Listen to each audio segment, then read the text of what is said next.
play a number that we picked, that we stole in Brazil.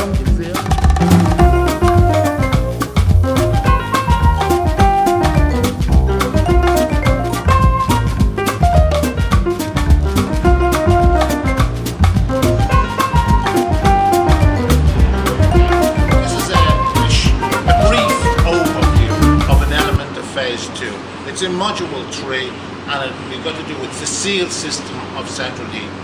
Dermot here is going to highlight a few of the key points on a sealed system. Can you show me some of the key aspects of this simulated points of the system? We take the boiler. The boiler is a wall-mounted, balanced flue boiler. Very popular in the domestic market. It'll be in the top 3 that's been sold out there. It's fan-assisted flue and takes in its own air from outside. It's a 2-pipe system.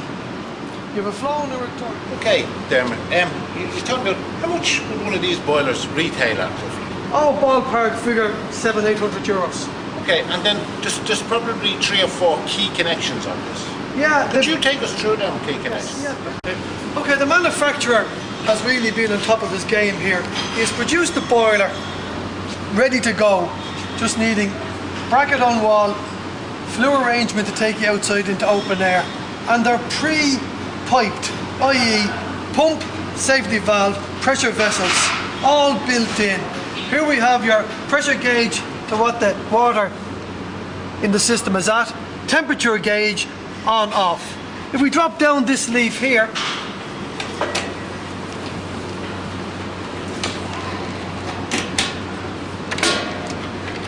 now you can see. Okay, can I ask you? We're looking at several things there. Can you go through some of these in detail, then, please? Yeah. Okay. Here we have the circulating pump, which is on the flow. Already built in. Already built. This is the way it comes off the pallet.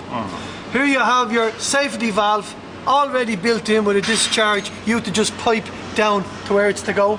Here you have your return pipe, ready valved just to take off your connections, and here you have your gas inlet in yellow.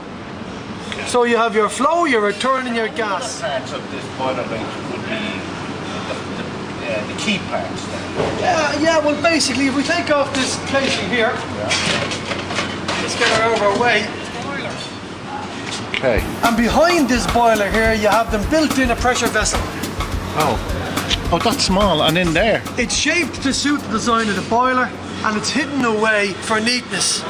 So there's just a white casing around everything when finished, and it can go into a cupboard in your kitchen. Instead of they putting in press, they leave a 600 unit with just a door, and behind it they house your... What I'm asking now, then, is show me the path of the flow and return. That's the hot water out, cold water coming back. It's a 2-pipe system. Here you have your flow, and here you have your return. It came off the boiler in 3/4 coppers, or 20 mil piping. Then you split both ways. Flows to the right, flows to the left, returns to the right, returns to the left. So we'll take the flow here coming down. Okay, let's just get back a bit now and have a look at this. It's coming around, crossover, coming along to catch its first radiator, 3/4 by half soldered T. Coming up into a wheel head flow radiator valve for turning on and off. He carries on with his piping to take in his second radiator, 3/4 by half reducing down to catch your rad valve. Wheel head valve for turning it on and off. Okay, right. So now we're going to see the water returning from these radiators, just from these two, but can we? Okay, yes. Then he takes his return pipe, so here's your return circuit, and he takes a return from each radiator. So here you have a lock shield valve for balancing one rad, and the lock shield valve for balancing the other rad. So that's basically your circuit for the two radiators. Okay. He's also incorporated a towel rail.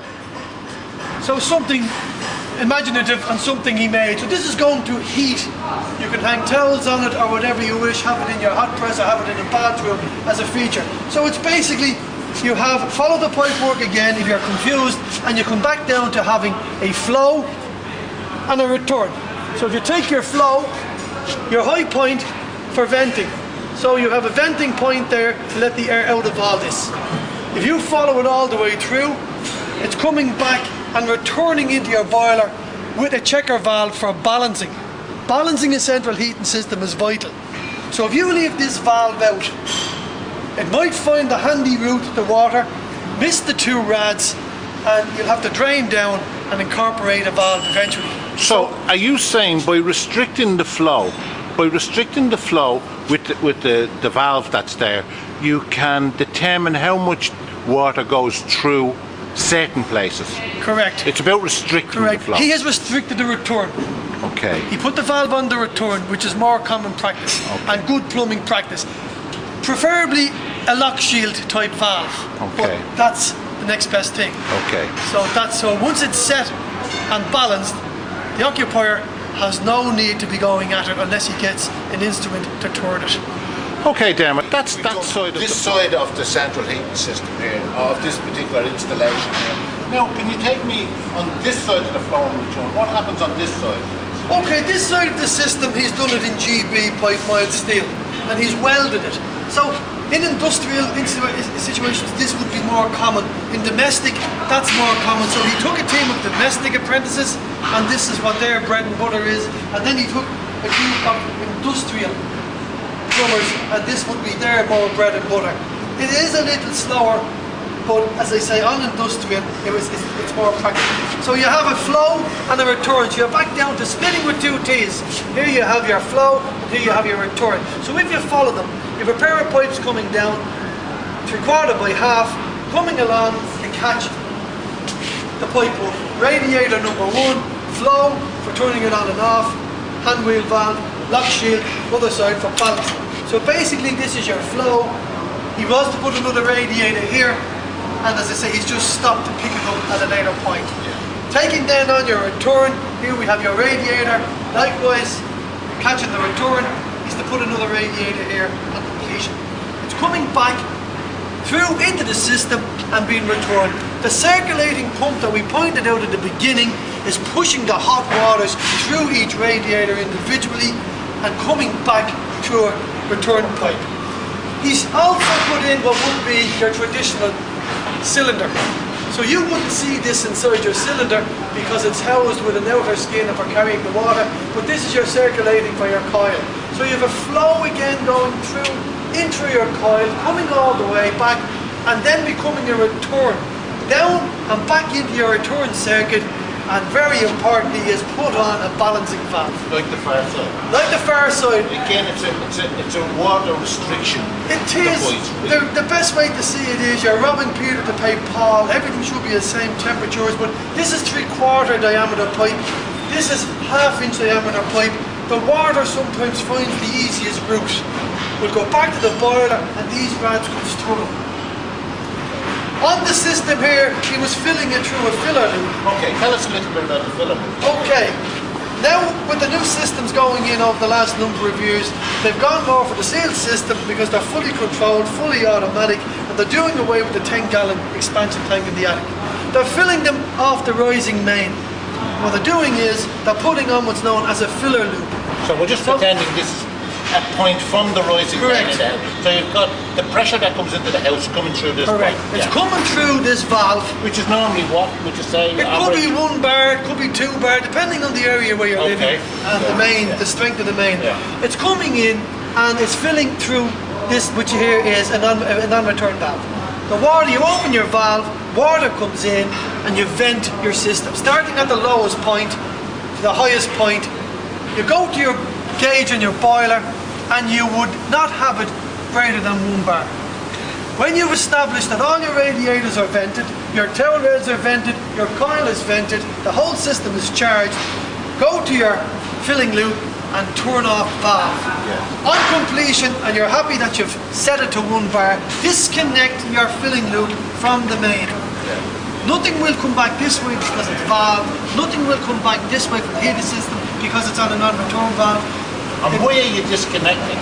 Well, the local water authorities are very fearful of the central heating water, which isn't the healthiest, of getting back into the rising main and basically contaminating it. So it's this thing we learned on module 1 about backside? Correct. That's backside. That's the big fear. That's backside, which is showing you the reasons exactly for it. So that disconnects like so.